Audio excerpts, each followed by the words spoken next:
Good evening. Hey, Jacques, nice to see you. Likewise, David. Happy New Year.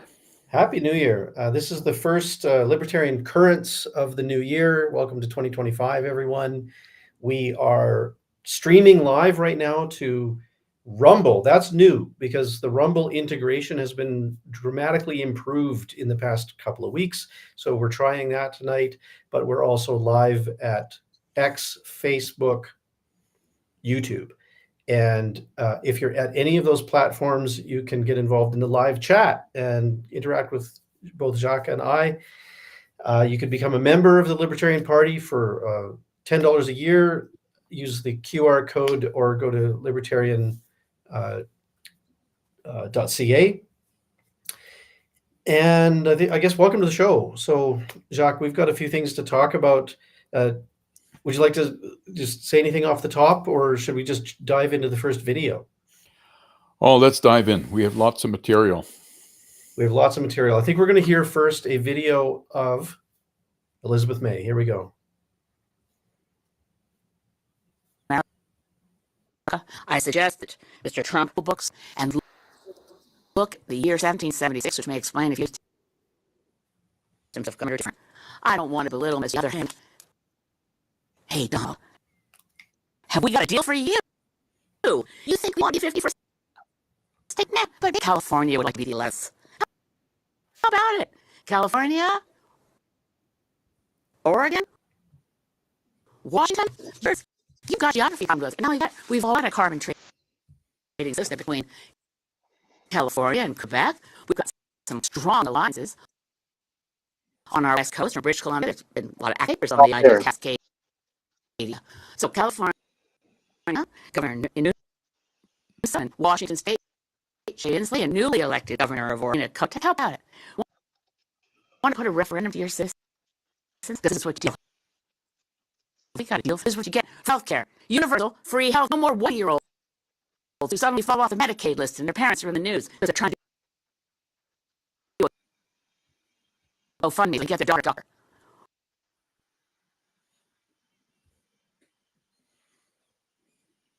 I feel like that video, I wasn't hearing the video properly. Were you, Jacques? No, it was terrible. I'm glad Yeah, you so stopped. the audio was kind of choppy. But our viewers have no doubt already seen this clip of Elizabeth May because it's kind of crazy, and it went pseudo viral yesterday or the day before, where she's of course talking about trading, like rather than Canada become the 51st state, maybe there would be states like California or Oregon that would want to join Canada. It's a bit unhinged. I don't know. Did you see it? Only parts of it, but yeah, I personally don't understand. It seems to me that humor, satire, is quickly disappearing in this world. I mean, as if people ought to take Trump seriously on these things. Like we know he's bombastic. He exaggerates. There's such much more important things to worry about that. I don't know. Like I didn't give 30 seconds to his comment about the 51st state, and Yeah, he's trolling Trudeau. Obviously, he's oh yeah. he made a joke about it at the Mar-a-Lago dinner, and then he decided to carry on with it. Maybe he was encouraged by others to keep up the joke, but clearly it's a joke. And what isn't a joke are the tariffs, and the border that is so porous that our biggest trading partner is concerned about the security of their country. Like, I don't know why politicians in Canada aren't talking about securing our border. Like, we have fentanyl and guns and illegal people crossing that border, and it seems to me we should just fix that, and then the threat of tariffs will go away. But rather than that, it seems like Trudeau and even Doug Ford, they're willing to go to some sort of economic war against the United States. Well, I mean, this idea that we're going to retaliate with tariffs of our own is just going to make everyone poorer. That is not the solution. I mean, to your point, I mean, there are many, many things that we've done over the years. I mean, that Canadian politicians have done over the years to antagonize the Americans. The first one, of course, is not to carry our own weight regarding national defense. I mean, we have been the poster child for being deadbeat people who basically, I mean, it's emotional blackmail in a sense, right? Because we don't pay our share. And we know full well that if the Russians were to invade, the Americans would come to our help without, again, having paid for our own defense, which is totally unacceptable. And you're right. I mean, there are many, many things that where they have a legitimate beef, and but Trudeau is far more interested in things that are less demanding in terms of work. Let's put it that way. Yeah, I'm much more worried about news like the CBC was reporting that China has stepped up and is interested in strengthening the economic ties between Canada and China, given the the comments of Trump. Like, what are we doing here? We're leaving a good trading partner to our south, and getting further into bed with the Communist Party of China. It's very strange. The other thing that the other news I saw about this was Kevin O'Leary. I mean, thanks for Daniel Smith and Kevin O'Leary and others that are actually talking some sense. Kevin O'Leary talked about his recent conversation with incoming President Trump, and he said, like, hey, just settle down, give Canadians the benefit of the doubt for now. You're not going to be dealing with Trudeau. He's a lame duck president. You're going to be dealing with the Conservative leader, and that election is coming soon. And so maybe Kevin O'Leary certainly is in a position to do much more and have much more influence than Doug Ford or Trudeau or David Eby or anyone else in our Canadian political system. And thanks for that, because maybe he can talk some sense into everybody. We're in a weird situation. Yeah. And I want to add one more thing to, of course, the clip was really bad, but at one point, May was once again lauding the free healthcare system. Of course, she doesn't understand that there's no such thing as free. She, of course, misunderstands the point completely. But it's interesting that, she picked an incident that I'm not aware of. If a 1-year-old child died, I'm sure it was very tragic. But it's amazing how she never, ever talks about our own problem here. And there was an incident, well, not an incident, it was a death, a young man in his 30s who showed up at the hospital fearing that he was having a heart attack. He took a selfie of himself after having an ECG because he was pointing to where the hair on his chest had been shaved off in order to put the contacts. And but then, having eliminated that, but he was still suffering, he went home after, I think, 6 hours of waiting, and he was tired of waiting, and I believe died of an aneurysm, although I'm not 100% sure. But the point is that he was waiting so long that he got tired and paid with his life. Well, she doesn't talk about these things, right? I mean, the fact is that we have a healthcare system that is terrible. In terms of wait time, it's terrible. There are all kinds of studies that get done on a regular basis that show that you can use between 9 and 14 metrics, and we compare very unfavorably to other countries, in spite of having the second most expensive healthcare system in the world. So Elizabeth May doesn't have any lessons to give to anyone about healthcare systems. Yeah. And years ago, I thought the Green Party was primarily driven by the objective to create a green economy, renewables, and less waste. And for a while, I thought, well, that's a pretty good idea. Yeah, we should have less waste. Wherever we can find efficiencies in our industry, let's look for that and encourage that. But actually, that's not what they're about at all. They're not about improving the industries. They're about controlling and central planning across the entire economy.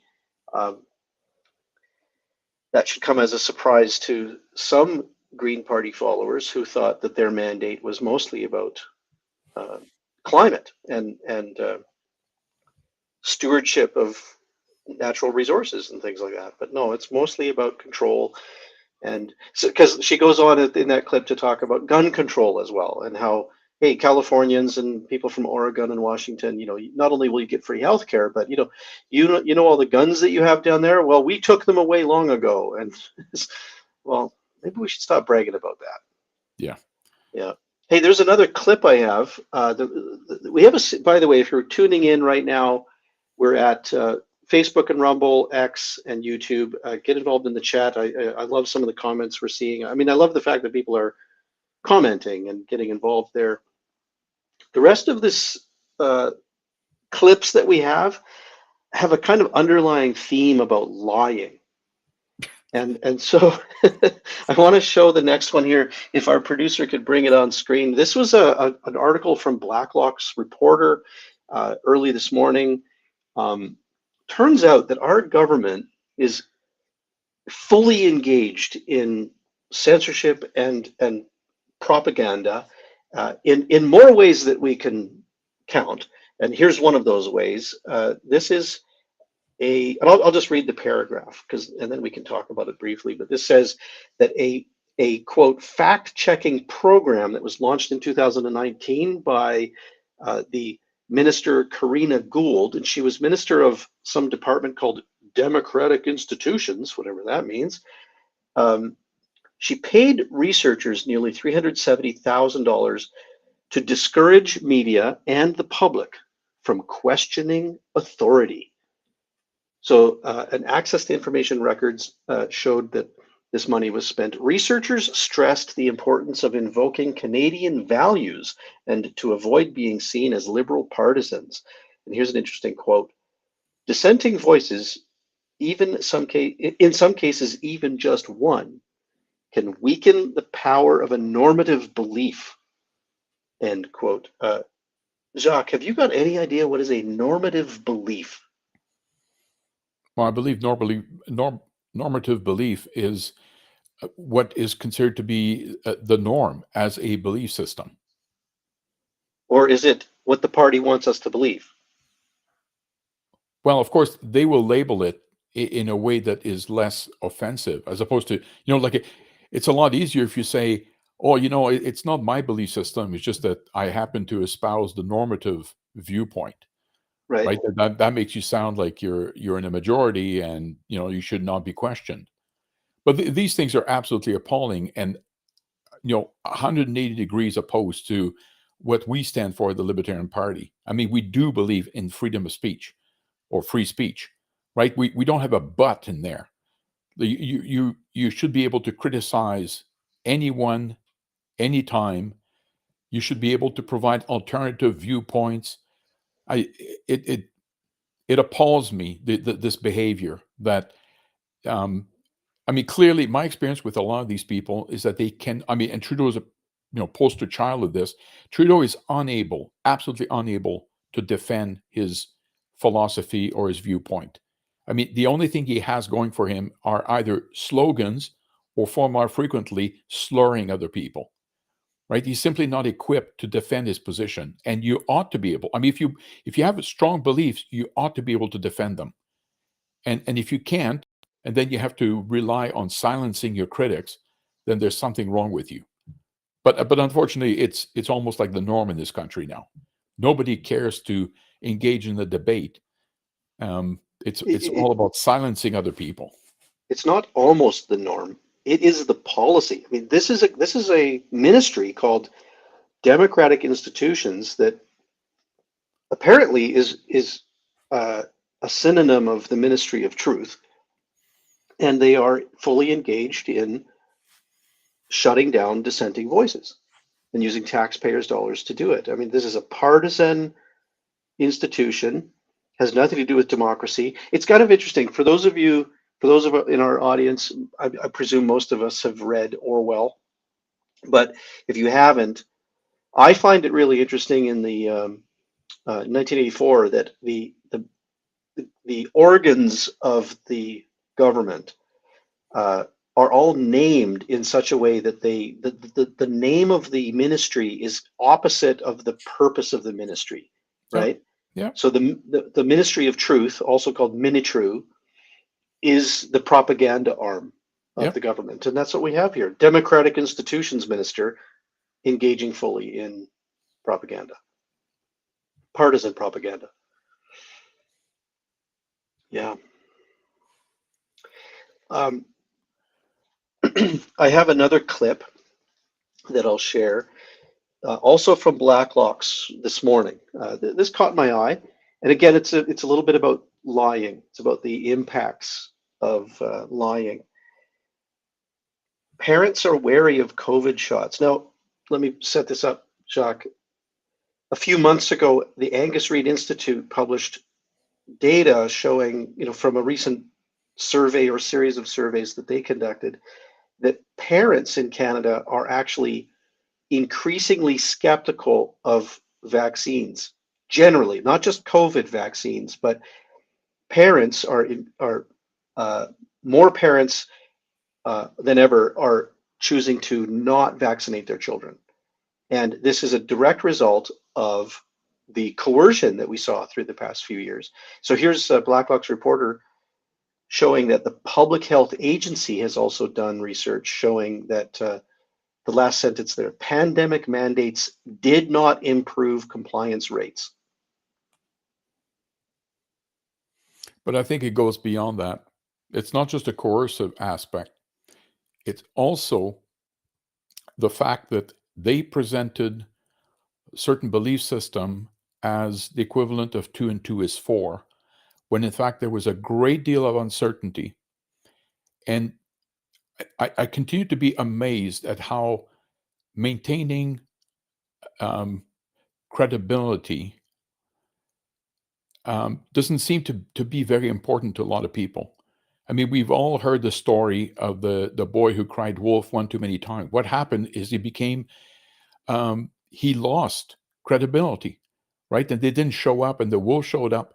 It's the same thing here. Claims were made during COVID, during the pandemic, and they were made with great deal of authority. This is the truth. Most of them have been proven to be completely wrong. And now they wonder, because it's not just parents, it's people in general. I forget the exact numbers, but the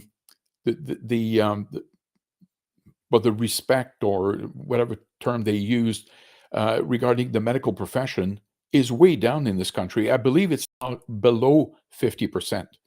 But again, why would you be surprised if you made claims trying to pass them off as, this is the way things are, when in fact they weren't?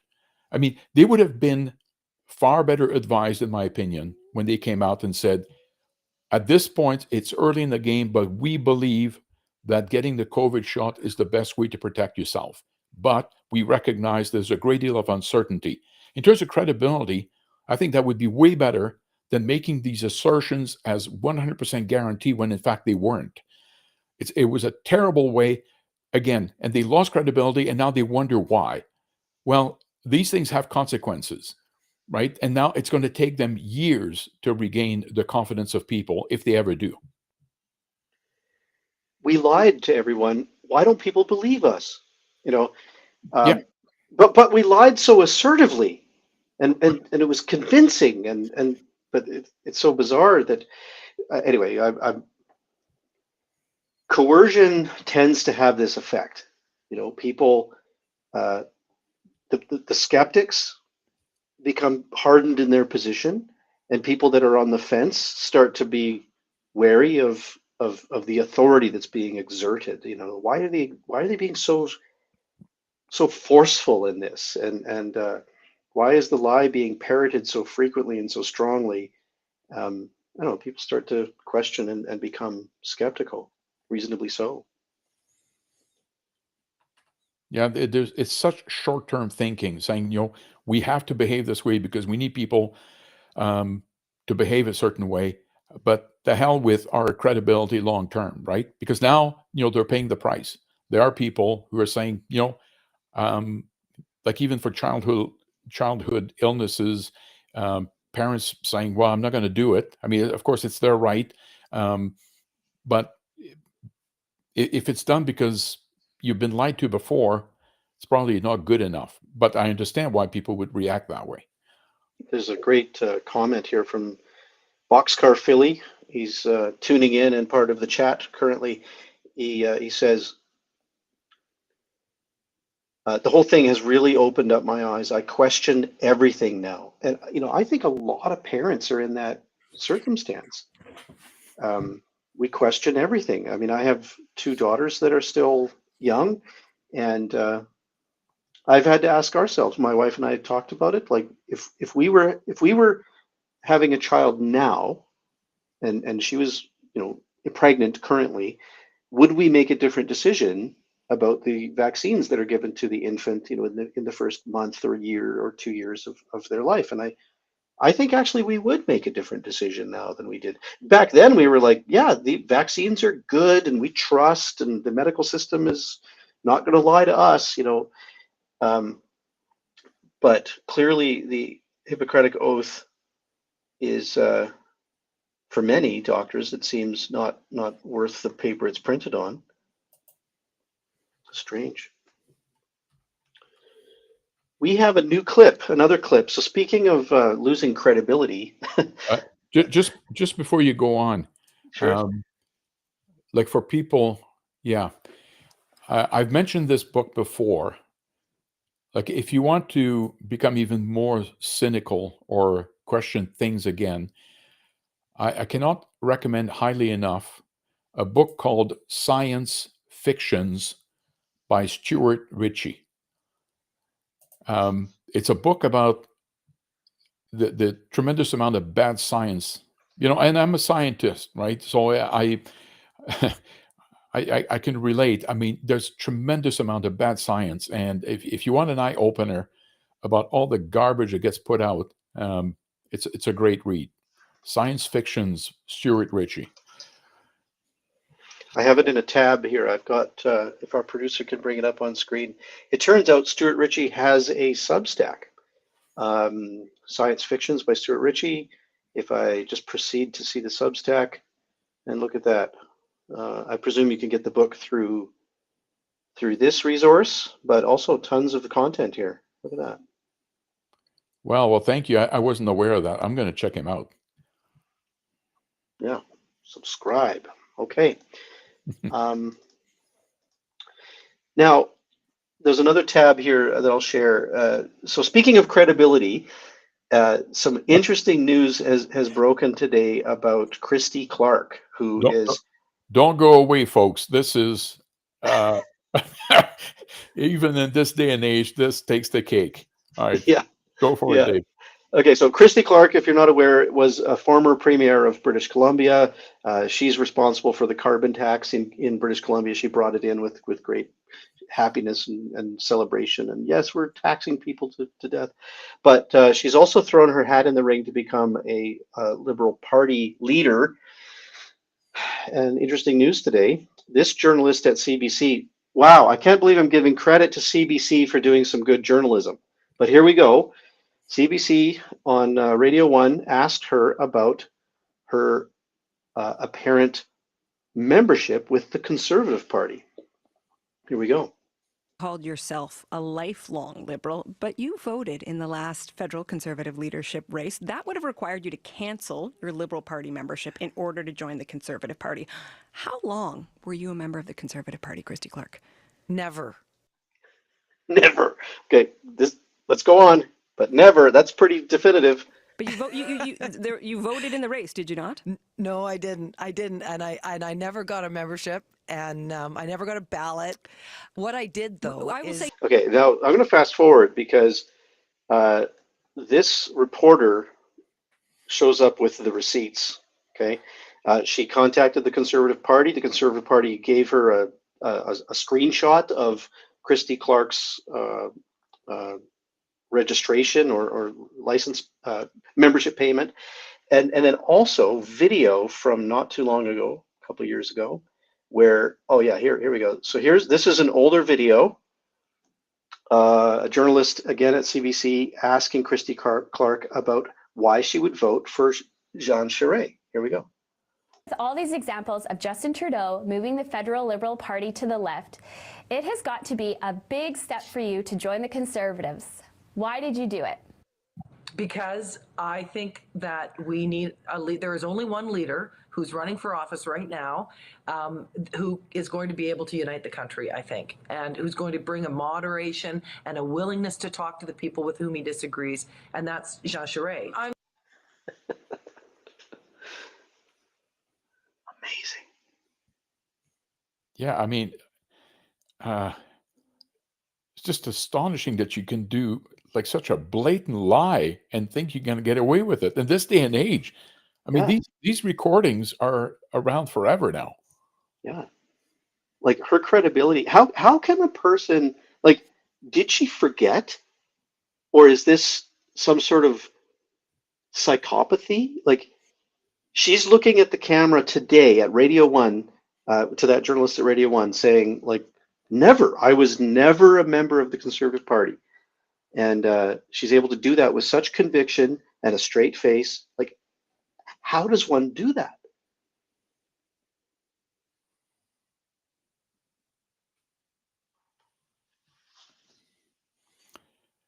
Yeah. I'm stunned. So I just can't imagine that she can survive the leadership race. In fact, the comment on screen, who's Alan Fryer? I think I've seen him in the past somehow, but I suspect that her campaign is dead on arrival. And I guess we'll wait and see. Yeah. Let's, David, let's pause for a minute. We just got a very good question from a U.S. Libertarian. Yeah. Who's asking what are our criticism of Pierre Poilievre compared to other conservative leaders. He seemed more libertarian, but is this just simple campaigning rhetoric? So, Morgan, my answer will be this. It is very clear to me that Pierre Poilievre has read some of the right books. I mean, he can quote Hayek, he can quote Mises. He says that he wants to make Canada the freest country in the world. So all of this sounds wonderful. Now, I still would not. Sorry to interrupt you, but in a speech yesterday, he also said he wants to unleash what he called a fierce free market economy. He used that phrase. Right. Interesting. So he says many of the right things. However, there was a test that, I mean, I don't think he recognized it as such, but a test to determine how truly free the country would be. And I'll just give you a little bit of context. The federal government has jurisdiction over the ports in this country.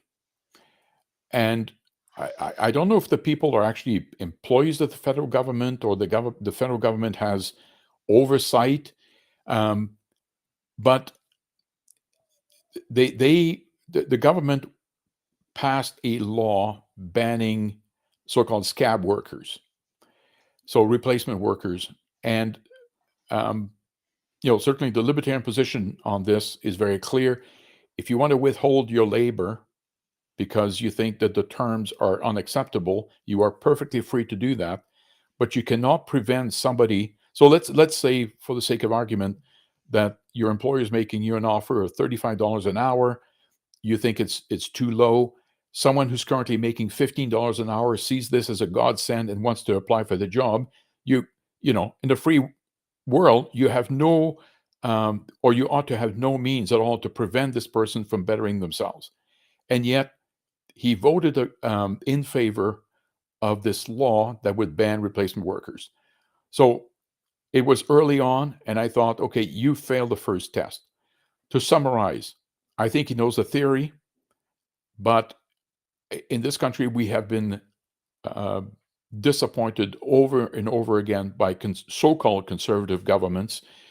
In Ontario, where I live, we apparently have a conservative party in power, except they behave very much like liberals. So I hope I'm wrong. I hope that he's going to turn this country to a hard libertarian turn, but I'm certainly not betting a large amount on this. I hope this was good enough as an answer. Reach out again with follow-up questions if you have any. Yeah, I think it's healthy to have a skepticism, because even if he lives up to the promises that he's making in his speeches, or tries to live up to that, he's still in an environment with a Senate that is liberal majority, and just the framework in Parliament will prevent some of what he says that he wants to do. It'll make it difficult for him. He said in the interview that he had with Jordan Peterson last week, he said something like, when I'm prime minister, I still need all Canadians and supporters to continue their activism, like to make sure that we can clear the path through the Senate and through other processes. So I find that interesting. Like, he knows that he's going to be somewhat trapped. Well, in fairness, and you can see at Javier Milei in Argentina is going through that, right? I mean, there's massive opposition to what he's done, to what he wants to do, because there are, let's face it, there are people who benefit hugely from the current system. I mean, I heard a report that there's an estimated $550 billion of fraud. I'm not talking inefficiencies or whatever, fraud at the U.S. government, right? Which with Musk and Vivek Ramaswamy, Doge. Yeah, I mean it's captured my imagination. I mean, if the Conservative win, I fully intend to contact Poilievre and say, like, if you want to have an equivalent of Doge, bring me in, because I'm going to cut big time. Yeah, your eye as a former actuary could be very useful. Oh, I'm still licensed, so I'm still an actuary. Sorry, I didn't mean to say former, but yeah, good. There's a comment here. Someone says that we should finish the story about Christy Clark. I don't want to disappoint. We can't actually see her response when she was presented with this proof, because, well, I don't think it's in the clip, but I will play a bit of summary here from the CBC's journalist, who then summarizes the evidence showing that Christy Clark was, in fact, part of the Conservative Party and supposedly did what she said she would do, which was to vote for Jean Charest. Here we go. With me, David, she said, well, they should prove it. We reached out to the Conservative Party of Canada, who sent us an image of the proof of her membership purchase from their data management system. It seems to suggest that she was a Conservative Party member for over a year. They also sent a little statement along in which they refer to Clark's kickoff to her leadership campaign, saying it is about misleading not just Liberals, but Canadians. I mean, I've got a Canadian Press article here from August 11th, 2022. Speaking Wednesday, Clark said she recently received her ballot in the mail and will vote in the contest. Quote, I think Jean Charest would be a fantastic prime minister. So, isn't that hilarious? Yeah. So thanks for the comment, Boxcar Philly. That's all I had to share regarding that clip. Jacques, we don't have any other clips to discuss. Is there any other topics you want to touch on? Well, I think we should talk about Trudeau and Sure. what this means for the country and for the Libertarian Party. So, what was it, yesterday or this morning, the Liberals announced that they are going to have a new leader, or announce a new leader, on March the 9th. I mean, even as yesterday morning, I thought they have to change their constitution, otherwise. Someone had done the math, and it was like 117 days was the earliest that he could have a new leader. But again, unless Singh is lying again, and the Bloc, well, they haven't lied. But the point is, they're saying, boy, when the House of Commons sits again, we are going to defeat this government. And I thought, well, there's no way the Liberals are going to wait until April or whatever to have a new leader. Otherwise, by default, Trudeau is going to have to lead them to the slaughterhouse. So, yeah, March the 9th, not a lot of time for this new leader to make a mark or anything. But it really looks to me like we're going to the polls in early to mid-May. It would be So crazy to not like. So March 9, the Liberal Party supposedly selects a new leader. The Parliament is scheduled to reconvene on March 24th, and so there's these weird couple of weeks where we have a new prime minister apparently, but the Parliament isn't sitting yet. On March 24th, I just, how could the opposition parties orchestrate a non-confidence motion on March 24th? they So that, can't. The Conservatives, who know the workings of Parliament way better than I do. yeah, In fact, I think it was Podiev himself. He said you're looking at a week to 1 to 2 weeks before a non-confidence vote can be tabled. yeah. So you take it then. So we're looking at early April, and then the campaigns are now 35 days now.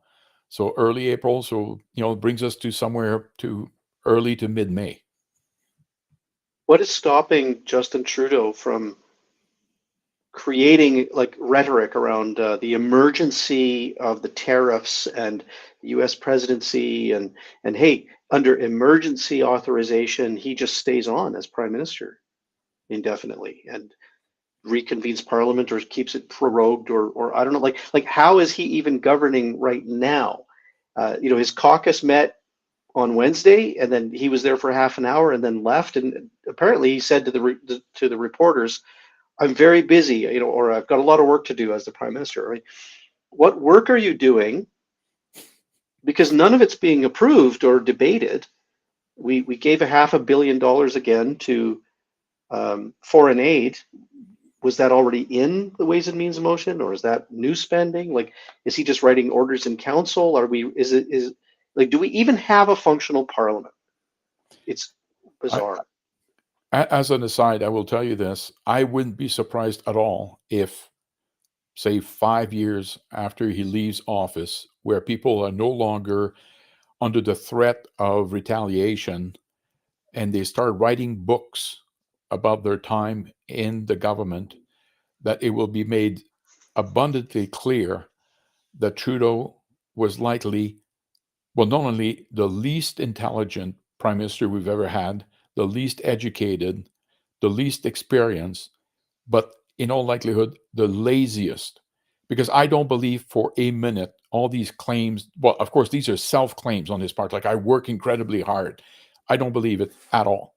If that were, like, if he had a work ethic, by the time he was in his early 40s and finally got into politics, he would have been doing things. But he squandered his youth. Like from 20 to 40, he did nothing, absolutely nothing. So don't tell me that you can start turning your work ethic on a dime like this. I do not. Yeah. I mean, again, regardless of what people used to think about Harper, the word was out that this guy was chained to his desk. And the word was that if you were a cabinet minister, you better have a good handle on your file, because they said most often he knew it better than his own ministers, right? Do you think for a minute that if you're a cabinet minister under Trudeau, that you would be trembling in your boots talking to the guy about, absolutely not.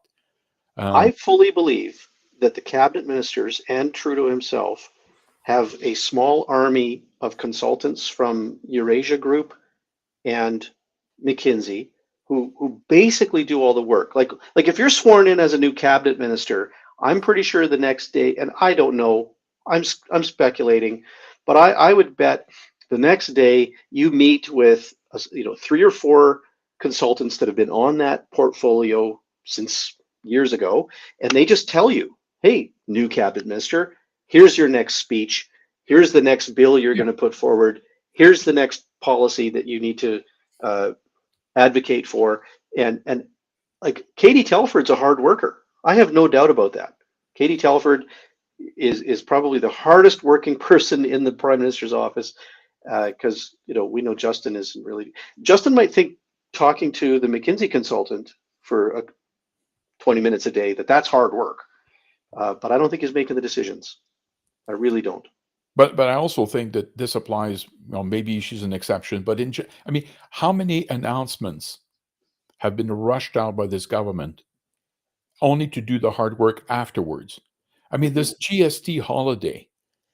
I mean, stories are coming out every single day about what a fiasco the whole thing is, why certain items were included, others were excluded, why, it was like, who came up with this?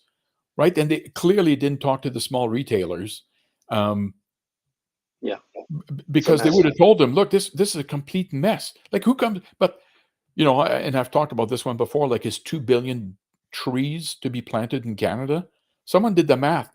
We don't have remotely close to enough nurseries in this countries to get seedling for 2 billion trees. Not even close. So once again, right? Big the announcement. capital gains tax, big Well, announcement, and Canada Revenue Agency is somehow enforcing it. It's not even law yet, but the hardest work of the capital gains tax will be when it finally gets repealed, and people are going to be hiring lawyers and tax attorneys to try and get their money back from CRA. I'll It's a tell you, mess. as a libertarian who can't stand taxes, I find this one particularly galling. I mean, the idea that, yeah, they're going to pretend that it's law when it's not, it's totally unacceptable. And Yeah. it has to be stopped. Let me share. For those of you not paying attention to that news, I'll share my my screen here. Marty Morantz, taxation without representation. Parliament hasn't passed the capital gains increases into law, but the CRA says that they will be enforcing it. They are already, and it's backdated to June 25th or whatever. Like, I just don't know how this is even legal. It certainly isn't democratic. Like, once again, it's going to create a massive amount of work for all kinds of people, including CRA, because CRA is going to have to proceed to process refunds, because this is highly unlikely to ever become law. I mean, for some reason, the Conservatives have been kind of cagey about it, but again, assuming that Pierre is speaking the truth, I can't see him go along with that. Yeah. Amazing. Well, thanks for bringing that up. I'm glad that you. Is there anything else to say about the Trudeau leadership, the election coming up? Hopefully, Well, proroguing. proroguing. Oh my gosh! Another typical liberal abuse of power. I mean, people have seen right through it. When people say this is solely for the benefit of the Liberal Party, not for the Canadian people, they're absolutely correct. There's no benefit at all for the Canadian people in this. It's all about buying some time, getting themselves a new leader. There are a couple of guys who have filed a suit. I know that people, professional lawyers have said it's a pretty tall order for them to win, so it's unlikely to happen, but I sure wish them well, because it's an abuse. There's news about that. So I have a tab here to share. This is the Justice Center for Constitutional Freedoms, and this is a video where one of the attorneys, James Manson, talks about it. But they had a GoFundMe that was open, and in one day they raised $5,000. But then today, they're no longer accepting donations. Their target was 10K. They've got just over 5K, and then they stopped accepting donations at the GoFundMe. I don't know what happened there. Maybe they got their 10,000 because they might have opened up a Give, Send, Go campaign as well. So I don't know. Maybe they just stopped raising money because they have their limit, or something else has occurred where GoFundMe has intervened, perhaps again. But wow. So you don't think this will have legs? Well, look, I'm not a lawyer. I'm simply repeating what people in the know. They said that there was enough credibility to their justification that it was a tall order to expect a win. So, yeah, I think in this climate of liberal bias judiciary, I think I think it's unlikely to see a courtroom. It'll be delayed into oblivion or whatever. And, but Let me maybe finish on a has nothing to do, with the party or whatever. Although I will. Let's go back to that. But I'm looking forward. I don't like to spend a lot of time listening to liberals or whatever, but I am wondering how cabinet members like Freeland are going to position themselves in this leadership race, because she has a very fine line to work with, right? I mean, she can't, on one hand, or I don't know, maybe she's completely oblivious to the tarnishing that has happened to their brand. But it seems to me that she would be ill-advised to say, boy, if I'm elected, it's going to be Justin 2.0. Like, it just seems to me that would make no sense at all. So if you don't do that, then you have to be able to say, well, as prime minister, there's a whole bunch of things I would change. In which case, then people are going to say, oh, so you disagree with this, and that. And then she has to, I don't know how she's going to do it. yeah, And I think it applies to every cabinet member, which is why I think that people who coming from the outside are going to have an easier time. Well, I think Christy Clark is indeed dead on arrival, but someone like her or someone like Carney can claim or try to claim that, hey, I had nothing to do with this mess, right. and we'll start afresh. Yeah, I don't think they'll run on their record, and they certainly won't run on any definitive promises.